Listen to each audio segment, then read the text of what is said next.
ஒரு இஸ்லாமிய குழந்தையை கூப்பிட்டு குர்ஆன்ல இருந்து 4 நல்ல விஷயங்கள் இருந்தா சொல்லு, இஸ்லாம்னா என்ன அப்படின்னு சொல்லுன்னா சொல்லும்.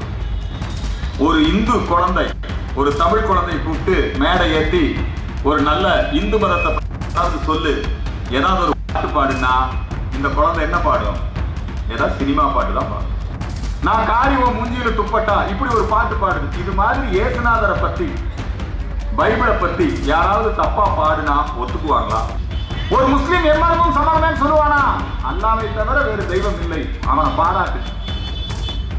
ஒரு கிறிஸ்தவன் ஜீசஸை தவிர வேற யாரையும் ஒத்துக்க மாட்டான். மற்றவங்களும் பாதிகள் தான். ஆனால் இந்துக்களாகிய நாம் எம்மதமும் சம்மதமே, நம்ம தான் ஏமாத்து. இந்த நாட்டில் தாழ்த்தப்பட்ட மக்கள், பட்டியலின மக்கள் மேல வரக்கூடாது, அவங்க மேலாடை அணியக்கூடாதுன்னு ஏகடியம் பேசின தமிழை காட்டு மிராண்டி மொழின்னு சொன்ன ஈவேரா இவங்களுக்கு தந்தை. இந்தியால நம்பர் 1 முதலமைச்சர். ஆமா, நம்பர் 1 முதலமைச்சர், நம்பர் 1 மாநிலம் எதுல? இந்தியாவிலேயே அதிகமாக கடன் வாங்கிய மாநிலமாக இந்த தமிழகம் இன்றைக்கு இருக்கிறது. எந்த நேரத்திலும் எந்த இடத்திலும் கம்பீரமாக தெளிவாக ஓங்கி உறக்க சொல்ல வேண்டும். ஒரு முஸ்லிம் தன்னை முஸ்லிம் என்று அவனுக்குரிய மத அடையாளங்களோடு கம்பீரமாக சொல்லுவான். அவன் எந்த கட்சியில வேணாலும் இருப்பான். ஏடிஎம்கேல முஸ்லீம் இருப்பார், டிஎம்கேல முஸ்லீம் இருப்பார், காங்கிரஸ்ல முஸ்லீம் இருப்பார். ஆனால் தன்னை ஒரு முஸ்லீம்களுக்கு ஒரு பிரச்சனைனா எல்லா கட்சியில் இருக்கிற முஸ்லீமும் ஒன்னா சேர்ந்துக்குவாங்க.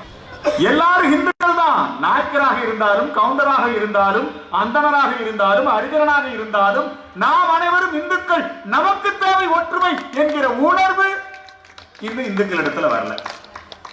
அதனாலதான் இப்ப சர்ச் இருக்கு. அந்த சர்ச்சில் தினசரி அந்த குழந்தைகளுக்கு பைபிள் சொல்லி கொடுப்பாங்க. இயேசுவை எப்படி வணங்கணும் தினசரி சர்ச்சுக்கு போகணும். அவதான் கிறிஸ்தவர்கள். ஆனா இந்துக்கள் நம்முடைய குழந்தைகளுக்கு நாம எத்தனை குழந்தைக்கு நாம நம்முடைய கடவுள், தேவாரம், திருவாசகம், நம்முடைய மந்திரங்கள் இதெல்லாம் நம்ம எத்தனை குழந்தைகளுக்கு சொல்லி கொடுத்துருக்கோம்? ஒரு கிறிஸ்தவ குழந்தையை கூப்பிட்டு பைபிள்ல இருந்து 4 வாசகம் சொல்லு, ஒரு பாடல் பாடுனா பாடும். ஒரு இஸ்லாமிய குழந்தையை கூப்பிட்டு குர்ஆன்ல இருந்து 4 நல்ல விஷயங்கள் இருந்தா சொல்லு, இஸ்லாம்னா என்ன அப்படின்னு சொல்லுன்னா சொல்லும். ஒரு இந்து குழந்தை ஒரு தமிழ் குழந்தையை கூப்பிட்டு மேடை ஏற்றி ஒரு நல்ல இந்து மதத்தை சொல்லு, ஏதாவது ஒரு பாட்டு பாடுனா இந்த குழந்தை என்ன பாடும்? ஏதாவது சினிமா பாட்டு தான் பாடும். நம்முடைய குழந்தைகளுக்கு நாம சொல்லி கொடுத்து வளர்க்கணும். நம்ம முஸ்லிம் கிறிஸ்தவர்களை குறை சொல்லக்கூடாது.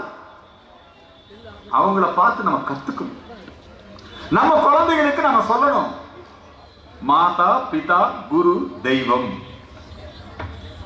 அன்னையும் பிதாவும் முன்னறி தெய்வம், ஆலயம் தொழுவது சாலவும் நன்று. நம்ம குழந்தை நம்முடைய இந்து தர்மத்தில் நம்ம என்ன சொல்லி கொடுக்கிறோம்? குழந்தைகளுக்கு முதல் தெய்வம் யாரு? அம்மா தான். தாயிற் சிறந்ததொரு கோயில் இல்லை, குழந்தை சொல்லி கொடுக்கணும்ல. தந்தை சொல்மிக்க மந்திரம் இல்லை, அப்பாவோட பெருமை சொல்லி கொடுக்கணும்ல. தாய் தந்தையர் தான் கடவுள், அதுக்கப்புறம் தான் குருநாதர் கடவுள், வாத்தியார் கடவுள், அதுக்கப்புறம் யார் கடவுள்? அதுக்கப்புறம் தான் தெய்வத்தை வச்சிருக்கோம். அதுக்கப்புறம் விருந்தினர்களை தெய்வமா நினைக்கிறோம். எல்லாரும் நல்லா இருக்கணும் அப்படி நினைக்கிறோம். நம்ம குழந்தைகளுக்கு இந்து சமயத்தை பற்றி, கல்வியை பற்றி நம்ம சொல்லிக் கொடுக்கிறது இல்லை. பக்தி இருக்கு, நம்ம இந்துக்களுக்கு பக்திக்கு குறைச்சலே கிடையாது. சபரிமலை ஐயப்பன் கோயிலுக்கு எவ்வளவு பேர் விரதம் இருந்து மாலை போட்டு அந்த சபரிமலை யாத்திரை போய் இல்லையா 40-45 நாள் ஒரு மண்டலம் விரதம் இருக்கான். அந்த ஐயப்பனை கேவலப்படுத்துறாங்க. ஐயம் சாரி ஐயப்பா, நான் காரியம் மூஞ்சியில துப்பட்டா இப்படி ஒரு பாட்டு பாடுது. இது மாதிரி இயேசுநாதரை பத்தி பைபிளை பத்தி யாராவது தப்பா பாடுனா ஒத்துக்குவாங்களா? உடனே பெரிய தகராறு. ஒரு இஸ்லாம் உயிரோட இருக்க முடியாது. ஒரு இஸ்லாம் மதம் பத்தி யாராவது பேசினா விட்டுருவாங்களா? ஆனா நாம கை தட்டிட்டு சிரிச்சுக்கிட்டு இருக்கோம். அறநிலையத்துறை, இப்ப நம்ம கோயிலை நிர்வாகம் பண்றது யாருன்னா அறநிலையத்துறை. ஆளுங்கட்சி அரசாங்கம் நிர்வாகம் பண்ணுது. சர்ச்சை யார் நிர்வாகம் பண்ணுவாங்க? சர்ச்சை கிறிஸ்தவர்களே நிர்வாகம் பண்ணுவாங்க. மசூதி யார் நிர்வாகம் பண்ணுவாங்க? அதுல வர வருமானம் யார் நிர்வாகம் பண்ணுவாங்க? முஸ்லீம்களே நிர்வாகம் பண்ணுவாங்க. ஆனா கோயில் மட்டும் யார் நிர்வாகம் பண்ணுவாங்கன்னா அறநிலையத்துறை அல்லது ஆளுங்கட்சி யார் வர்றாங்களோ அவங்க அறங்காவலரை போட்டு. நீங்க பாருங்க என்ன அநியாயம். சர்ச்சு சொத்து கிறிஸ்தவர் கையில்.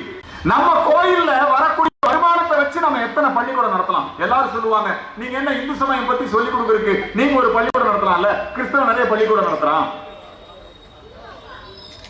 அவன் நிறைய மருத்துவமனை நடத்துறான், அவன் நிறைய சேவை செய்யறான். ஏன்னா அவங்களுடைய சர்ச்சுக்கு வரக்கூடிய வருமானம், வெளிநாட்டிலிருந்து வரக்கூடிய பணம், இதையெல்லாம் வைத்துக்கொண்டு அவன் அந்த சேவை செய்யறான். இப்ப நம்ம கோயில்ல வரக்கூடிய வருமானம், நம்ம உண்டியில போடக்கூடிய காணிக்கை, நம்ம கோவில் சொத்துக்கள் மூலமாக வரக்கூடிய வருமானம், இதையெல்லாம் கவர்மெண்ட் எடுத்து. யார் எடுத்துக்கிறா? இதெல்லாம் அறநிலையத்துறை எடுத்துக்கொண்டு நம்ம பக்தர்களுக்கு தேவையான வசதிகளை செஞ்சு கொடுக்குறாங்களா? எந்த வசதியும் செஞ்சு கொடுக்கறது இல்ல. சாமியை முன்னாடி போய் பார்க்கணுமா? என்ன தரிசன கட்டணம் இல்லையா? முன்னாடி போய் பார்க்கறதுக்கு ஒரு கட்டணம். அர்ச்சனை பண்ணணும்னா அர்ச்சனை சீட்டு வாங்கு, தேங்காய் பழம் உடைக்கணும்னா தேங்காய் பழ சீட்டு வாங்கு. ஆக நம்முடைய கோவிலை ஒரு வருமானம் வரக்கூடிய ஒரு வருமானத்தான் நம்முடைய கோயிலை நடத்திட்டு இருக்காங்க. ஆகவேதான் இந்து மக்கள் கட்சி எதற்காக வைத்திருக்கிறோம் என்று சொன்னால், இந்துக்களுக்கு முதல்ல அவங்க இந்துக்கள் என்பதை புரிய வைக்க வேண்டும், ஒன்றுபடுத்த வேண்டும் என்பதற்காகத்தான். இதை நாங்க சொன்னா உடனே என்னன்ற அந்த கம்யூனிஸ்டுக்காரன் திமுக காரன் எல்லாம் சொல்லி மதமே இல்லைங்கிறோம். ஒரு முஸ்லீம் எம்மதமும் சமமே சொல்லுவானா? அல்லாஹ்வை தவிர வேறு தெய்வம் இல்லை, அவனை பாராட்டு. ஒரு கிறிஸ்தவ ஜீசஸ் தவிர வேற யாரையும் ஒத்துக்க மாட்டான். மற்றவங்க பாதிகள் தான். ஆனால் இந்துக்களாகிய நாம் எம்மதமும் சம்மதமே, நம்ம தான் இந்துக்களாகிய நாம் எப்படியெல்லாம் அரசியல்வாதிகளாலே ஏமாற்றப்படுகிறோம். இப்ப கிறிஸ்துமஸ் வருது, எல்லாம் கிறிஸ்துமஸ் வாழ்த்து சொல்லுவான். ரம்ஜான் வந்தா ரம்ஜான் வாழ்த்து சொல்லுவான். கவர்மெண்டே நோன்பு திறப்பு விழா நடத்தும், எல்லா கட்சிக்காரும் போய் கலந்துக்குவான். அதுல போய் கலந்துக்கிட்டு இந்துக்களை கேவலமா பேசுவான். ஆனா நம்முடைய தீபாவளி பண்டிகை வருதுன்னு வச்சுக்கோங்க, நம்முடைய கிருஷ்ண ஜெயந்தி வருதுன்னு வச்சுக்கோங்க, அதுக்கு ஒரு வாழ்த்து சொல்லுன்னா இந்த கவர்மெண்ட் சொல்றது இல்லை. ஏன்னா எங்களுக்கு தீபாவளியில் நம்பிக்கை இல்லை, இயேசு பிறந்ததான் நம்புவானா. தமிழர்கள் இவர்களுடைய இந்த விழா இந்த எல்லாம் மூட நம்பிக்கை. கடவுள் இல்லைன்னு சொல்லுவான். கடவுள் இல்லைன்னா இந்து கடவுள் மட்டும்தான் இல்லைன்னு சொல்லுவான். மற்ற கடவுள் எல்லாம் இருக்கவங்க இந்துக்களை ஏமாற்றி கொண்டிருக்கிறார்கள். நாம தான் வரி கட்டுறோம் அதிகமா. இப்ப இந்த கோயில்பட்டி இருக்குன்னு வச்சுக்கோங்க. கோயில்பட்டினா கடலை மிட்டாய், கோயில்பட்டினா தீப்பெட்டி. இப்ப இந்த கோயில்பட்டிக்கு மத்தியிலே ஆளக்கூடிய பாரதிய ஜனதா கட்சி ஒரு அற்புதமான ஒரு நல்ல திட்டத்தை செயல்படுத்தி இருக்குது. சீனாவிலே இருந்து இறக்குமதியாக வந்து கொண்டிருந்த அந்த சிகர் லைட்டரை இந்து மக்கள் கட்சி அல்லது பாரதிய ஜனதா கட்சி அங்கே மேல மந்திரி கிட்ட கொண்டு போய் சொல்லி அந்த சிகர் லைட்டரை தடை செய்ய வேண்டும் என்று சொல்லி தடை செய்து இந்த தீப்பெட்டி தொழிலை பாதுகாத்திருப்பது பாரதிய ஜனதா கட்சி. உங்களுக்கு மாதம் 1000 ரூபாயை கொடுத்து விட்டு மாதம் 5000 ரூபாயை அபகரித்துக் கொள்ளக்கூடிய ஒரு அரசு தான் இந்த திராவிட மாடல் அரசு. பெண்களுக்கு உண்மையிலேயே உரிமை கொடுத்த அரசு எது என்று சொன்னால் மத்தியிலே இருக்கக்கூடிய நம்முடைய நரேந்திர மோடி அரசாங்கம் தான். நரேந்திர மோடி முதலாக நம்முடைய புதிய நாடாளுமன்ற கட்டிடத்தை கட்டி அந்த கட்டிடத்திலே நம்முடைய ஜனாதிபதியாக திரௌபதி முர்மு இதுவரைக்கும் யாருமே பண்ணதில்லை. தமிழ்நாட்டிலிருந்து செங்கோலை கொண்டு போய் அங்கே வைத்து அந்த மைய மண்டபத்திலே அந்த செங்கோலுக்கு வழிபாடு செய்து ஜனாதிபதியாக திரௌபதி முர்மு ஒரு பெண்மணி, அந்த பெண்மணியை கூட்டிட்டு வந்து முதல்ல அந்த நாடாளுமன்ற கட்டிடத்தில் ஏறத்தாழ 30 வருடங்களாக காங்கிரஸ் கட்சியால் நிறைவேற்ற முடியவில்லை. ராஜீவ்காந்தியால சரி, அதுக்கு பிறகு வந்த மன்மோகன் சிங் அரசாங்கம், நரசிம்மராவ் அரசாங்கம், எந்த அரசாங்கத்தாலுமே நிறைவேற்ற முடியல. திமுக அங்கம் வகித்த அரசாங்கம் அவங்களெல்லாம் கூட நிறைவேற்ற முடியல. முதல் சட்டமே நாடாளுமன்ற கட்டிடத்திலே பெண்களுக்கான 33% இடஒதுக்கீட்டை நிறைவேற்றி காட்டியது நம்முடைய நரேந்திர மோடியுடைய அரசு. மகளிர் சுய உதவி குழுக்களை ஏற்படுத்தி நாடு முழுக்க இன்றைக்கு 2 லட்சம் பெண்களை, அதாவது 2 கோடி பெண்களை கோடீஸ்வரர்களாக மாற்ற வேண்டும், லட்சாதிபதிகளாக மாற்ற வேண்டும், அப்படி திட்டம் தீட்டி இன்னைக்கு செயல்பட்டு கொண்டிருக்கிறது மத்தியில் இருக்கக்கூடிய ஆட்சி. இங்கே இருக்கக்கூடிய ஆட்சி பெண்களுக்கு அவங்க ஏதாவது அவங்க நல்ல விதமா வாழணும், பாதுகாப்பா இருக்கணும், அவங்கள படிக்க வைக்கணும், அதுல அவங்களுக்கு பணத்தை கொடுத்து ஏமாத்தி ஓட்ட வாங்கணும். இன்னொரு பக்கம் அந்த விலைவாசி உயர்வு, சொத்து வரி உயர்வு, மின்கட்டண உயர்வு, இப்படி பால் விலை உயர்வு, இப்படி அனைத்து வகையிலையும் நம்ம கிட்ட இருந்து சுரண்டக்கூடிய அரசாங்கமாகத்தான் இன்றைக்கு இந்த திராவிட மாடல் அரசாங்கம் இருக்குது. இந்த அரசாங்கம் ஜாதி வரி சக்திகளை ஆதரிக்கின்றது. நம்முடைய இந்த கோயில்பட்டி, இது சுத்து வட்டாரம் கூட பாத்தீங்கன்னா எல்லாமே தேசபக்தி உள்ள, இந்திய நாட்டினுடைய சுதந்திரத்திற்காக வீரபாண்டிய கட்டபொம்மனை தூக்கிலிட்ட இடம் இந்த கயத்தாறு இங்க பக்கத்துல இருக்குது. வீரன் சுந்தரலிங்கம் நினைவிடம் இங்க பக்கத்துல இருக்குது. சிதம்பரனார், வாவு சிதம்பரனார், ஐயா பசுமன் முத்துராமலிங்க தேவர், பெருந்தலைவர் காமராஜர் எல்லோரையும் படிக்க வைத்தவர். இவங்க எல்லாம் எப்பேற்பட்ட உத்தம தலைவர்கள். இவங்க அவங்களையெல்லாம் தலைவர்களா ஏத்துக்கிறது இல்லை. இவங்க யார் தலைவர்னு சொல்றாங்கன்னா, ஈவேரா, சாமி இல்லைன்னு சொன்ன ஈவேரா, இந்த நாட்டுக்கு சுதந்திரம் வேண்டாம்னு சொன்ன ஈவேரா, இந்த நாட்டில் தாழ்த்தப்பட்ட மக்கள், பட்டியலின மக்கள் மேல வரக்கூடாது, அவங்க மேலாடை அணியக்கூடாதுன்னு ஏகடியம் பேசின, தமிழை காட்டுமிராண்டி மொழின்னு சொன்ன ஈவேரா இவங்களுக்கு தந்தை. பானுமதி படிதாண்டா பத்தினியும் எல்லாம் நான் முற்றும் துறந்த முனிவனும் எல்லாம் சொன்ன அண்ணாதுரை, ₹1 1,00,000 லாட்டரி அறிமுகப்படுத்தின அண்ணாதுரை. இலவச திட்டங்களை ரூபாய்க்கு 3 படி அரிசி என்று சொல்லி மக்களை ஏமாற்றிய அண்ணாதுரை. இவங்க தான் இவங்களுக்கு எல்லாம் தலைவர். இவங்க எல்லாம் தான் தமிழர் தலைவர்கள், தமிழர் தந்தை, இப்படி எல்லாம் சொல்லிக்கிட்டு இருக்காங்க. தமிழர்களை ஏமாற்றுவது. நம்ம குழந்தைகள்லாம் போய் பள்ளிக்கூடத்துல ஹிந்தி படிக்கணும்னா அதுக்கு வாய்ப்பு கிடையாது. நாடு முழுக்க மும்மொழி கல்வி திட்டம். ஆனா கருணாநிதி வீட்டு குடும்பம், மு.க. ஸ்டாலின் அவங்க மருமக நடத்தக்கூடிய பள்ளிக்கூடம், இந்த திமுக காரங்க, இப்ப நம்ம அமைச்சர்லாம் இருக்காங்க கீதா ஜீவன், இவங்களுடைய குடும்பம், குழந்தை, இவங்க எல்லாம் போய் ஹிந்தி படிச்சுக்கலாம். தயாநிதி மாறன் ஹிந்தி படிக்கலாம். இதனால தயாநிதி மாறனுக்கு சீட்டு கொடுத்தீங்கன்னு கேட்டா அவருக்கு ஹிந்தி தெரியும், அதனால சீட்டு கொடுத்தாங்கிறார். ஆனா மத்த குழந்தைங்க ஹிந்தி படிக்க கூடாது. நமக்கு ஒரு நல்ல அறிவு, நல்ல கல்வி கிடைக்க கூடாது. இந்த மாதிரி தான் இன்னைக்கு இந்த திராவிட மாடல் அரசாங்கம் இருக்குது. நாடு முழுக்க விஸ்வகர்மா திட்டம் நடைமுறைப்படுத்தப்பட்டிருக்கிறது. கைவினைஞர்கள், சட்டிபான செய்யறவங்க, கைவினை பொருட்களை உற்பத்தி செய்யக்கூடியவர்கள், கைத்தொழில் ஒன்றை கற்றுக்கொள்ளுன்னு சொல்லுவாங்க. அந்த கைத்தொழில் மூலமாக உற்பத்தி செய்யக்கூடியவர்கள், அவர்களை மேலே கொண்டு வர வேண்டும் என்பதற்காக விஸ்வகர்மா திட்டம். விஸ்வகர்மாங்கிற பேர்ல அந்த திட்டத்தை அதுக்கு ஒரு ஜாதி முத்திரை குத்தி அந்த விஸ்வகர்மா திட்டம் இங்க வரக்கூடாதுன்னு சொல்லி அந்த விஸ்வகர்மா திட்டத்தை இவங்க கருணாநிதி கைவினை திட்டம் பேர் மாற்றிருக்காங்க. நம்முடைய அந்த பொதுமக்களுடைய அந்த பணத்துல இன்னைக்கு அரசாங்கம் அவங்க குடும்ப பெருமையை பேசுறதுக்கு, நீங்க பாருங்க, அரசாங்கம் கேட்டா என்னங்கிறான் தெரியுமா, நாங்க கடன் வாங்கிட்டே இருக்கோம், வட்டி கட்டுறதுக்கே பத்தல. இப்ப ஸ்டாலின் முதலமைச்சர் ஆகி 4 வருஷம் ஆயிடுச்சு.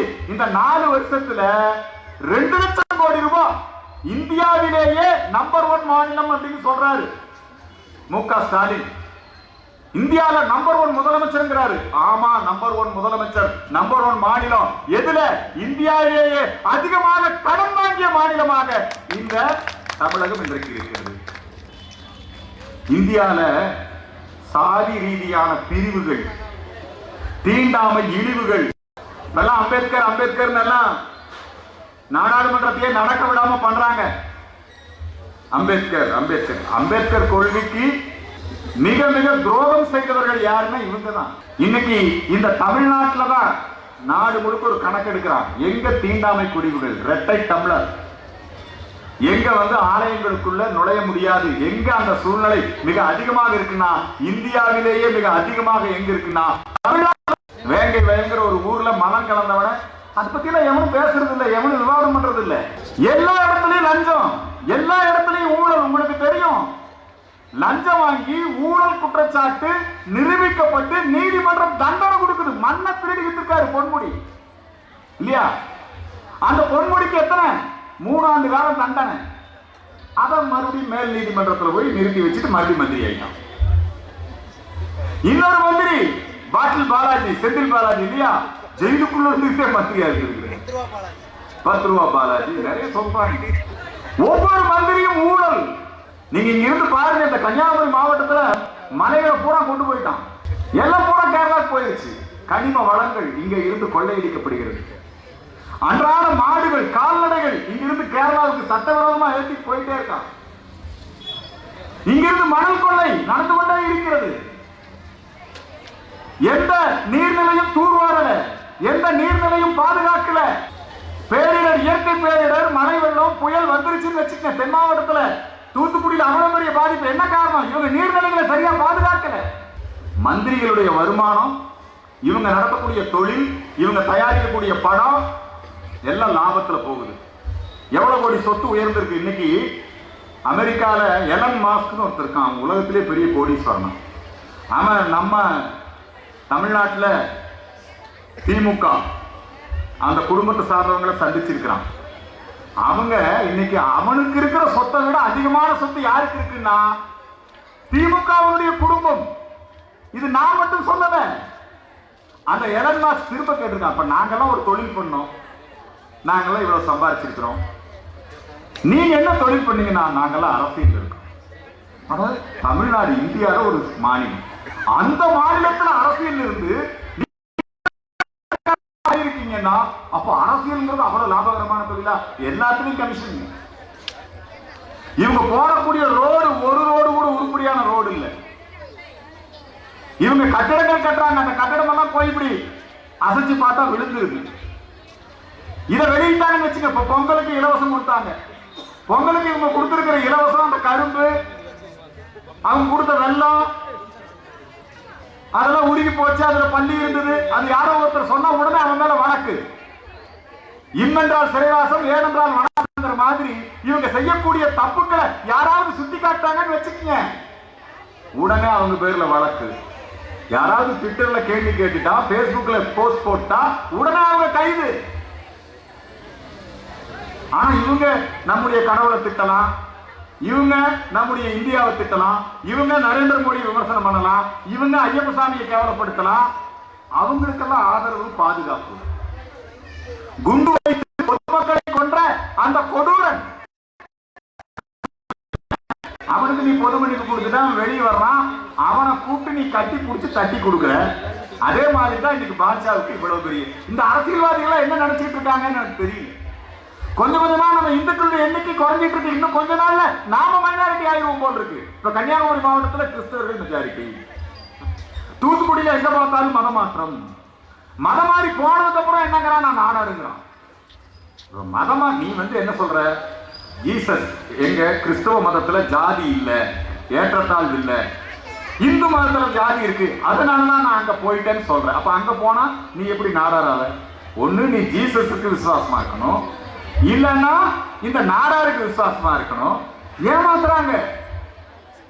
நம்ம அருகின மக்களுக்கு கிடைக்கக்கூடிய அந்த சலுகையை பெறுவதற்காக சர்டிபிகேட் இந்துன்னு வச்சிருக்கான், ஆனா கிறிஸ்டினா இருக்கான். மக்களை ஏமாற்றுவது. இன்னைக்கு மக்கள் தொகை குறைந்து கொண்டே இருக்கிறது. இந்த தென் மாவட்டங்கள்ல எந்த ஒரு வளர்ச்சி திட்டத்தையும் நிறைவேற்றுறதுக்கு விடுறதே இல்லை. கரண்ட் தயாரிக்கணுமா, ஒரு நல்ல ஃபேக்டரி நல்ல விதமா நடந்துகிட்டு இருக்கா? இப்ப மத்தியில இருந்து நம்முடைய நரேந்திர மோடி அரசாங்கம் 6000 கோடி ரூபாய் செலவிலே இந்த விருதுநகர் பகுதியிலே ஒரு மிகப்பெரிய ஜவுளி பூங்காவை அமைத்திருக்கிறார்கள். அது மாதிரி ஒரு வளர்ச்சி திட்டத்தை இங்க எங்காவது கொண்டு வந்திருக்காங்களா?